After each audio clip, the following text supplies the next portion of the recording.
Hey chess friends, hope you are doing well. Today I have a very astonishing chess game that was played between Leela Chess Zero and me. Leela played against me with the white pieces, and I had the black pieces, where she sacrificed her bishop like a Greek gift sacrifice. This game will be a very intellectual and favorable for you to enhance your chess skills. So, let's get started without wasting any time. Leela started the game with e4, I played e6, deploying the French defense, and after d4 d5.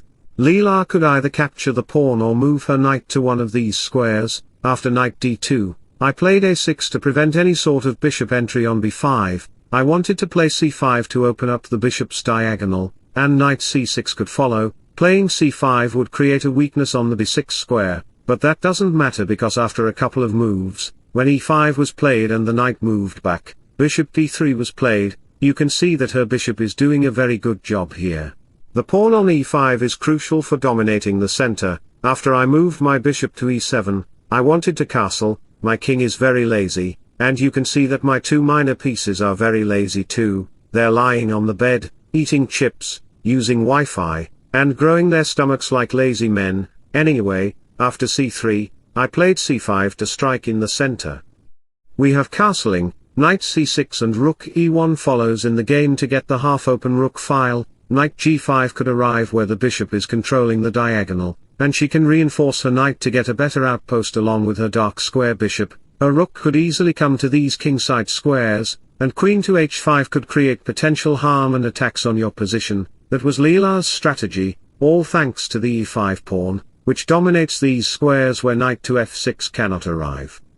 Therefore, I only have the bishop, queen, and the dark square diagonal as my valuable potential defense, so, I castled, and after she captured the pawn, she didn't capture the pawn back on c5 because if she dared to do that, the dark square would lose control over the diagonal. Instead, she could first initiate the attack by playing knight b3, attacking the bishop. If I considered playing bishop b6 instead of bishop e7, it would be over for me because she could sacrifice like a champ, making the dark squares very weak where knight g5 could arrive. And can you guess what white would consider? That's right. Bishop takes h7, sacrificing the bishop like a champ, and after knight g5 happens on the board, the king should not move back because of queen to h5, there would be a potentially dangerous situation for the king. Therefore, after king g6, with c2 check arriving on the board, the king becomes paralyzed and stuck in his home window, unable to run and escape. After f5 en passant, and king takes f6 comes on the board. Rook takes e6 would lead to checkmate in the middle of the board in only 15 moves, the position would be just over for you.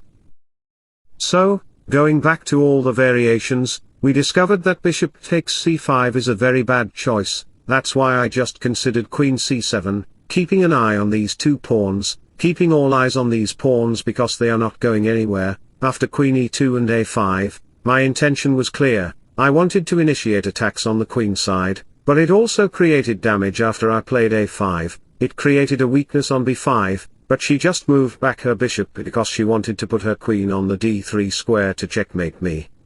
Thus, she could actually checkmate me in that manner. I am Stockfish, the god of chess with more than 4000 elo, and she cannot checkmate me in that manner. So I played a4, and after some pawn exchanges, we have knight takes c5, I kept an eye on the e5 pawn and also put pressure on the b3 knight. Therefore, Leela just exchanged all the knights, and when I captured the knight on c5, my kingside dark square diagonal became very vulnerable. Can you guess what Leela actually considered in the game?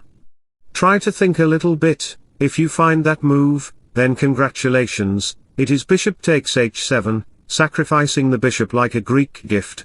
I gifted Leela many times, and she is trying to gift me. That's very romantic. After I captured it, knight g5 followed in the game, and playing king g8 would face queen to h5, creating problematic situations for me. So, we have king to g6, and instead of playing queen c2, white would consider queen to g4, putting more pressure on the black king. Therefore, after f5 and she captures the pawn, the best move for black would be to consider e5 to open up the bishop's diagonal. But you know what?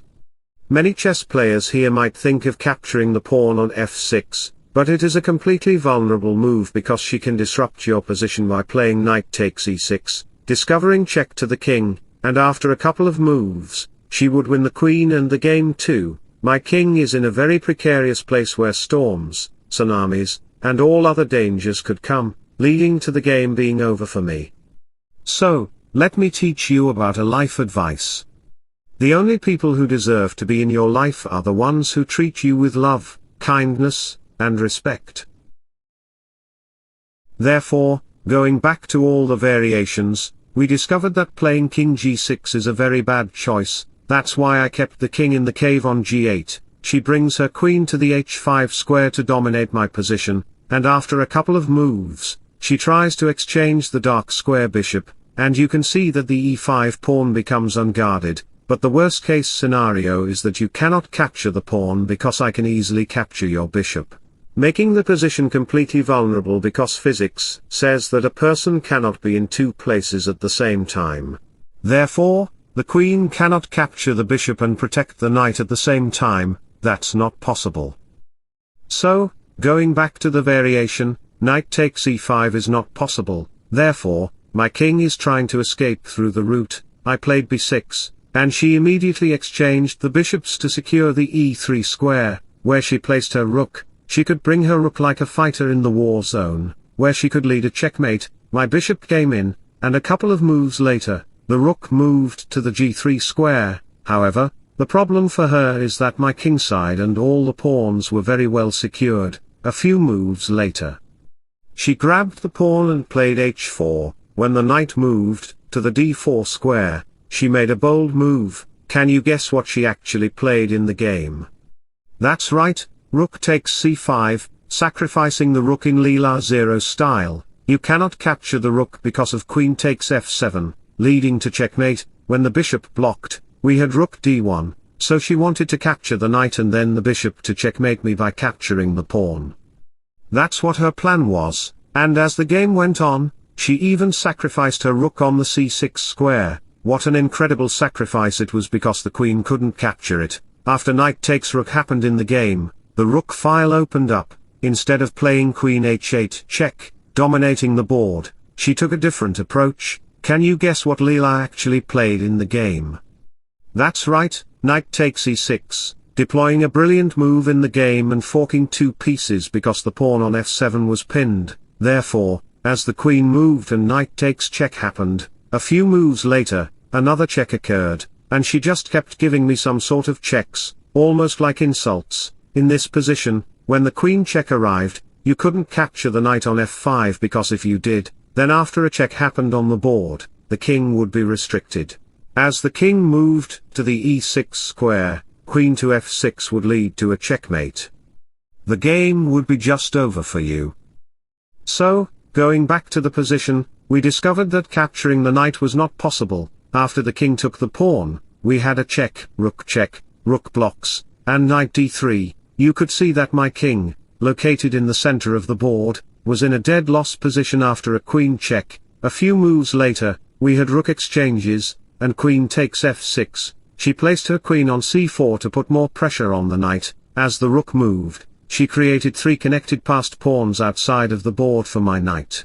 And this position was completely winnable for her. I don't know why I lost the game. I think it's because I had the black pieces. That's why I lost. She played this game very brilliantly and accurately, and at the end of the day, we exchanged the rooks, and the game progressed. She was trying to promote to a new queen, which she did in the game, and later on, she even checkmated me. I hope you enjoyed the game very much. If so, don't forget to like and subscribe to my channel. Wishing you all the best. Bye bye, take care, see you soon.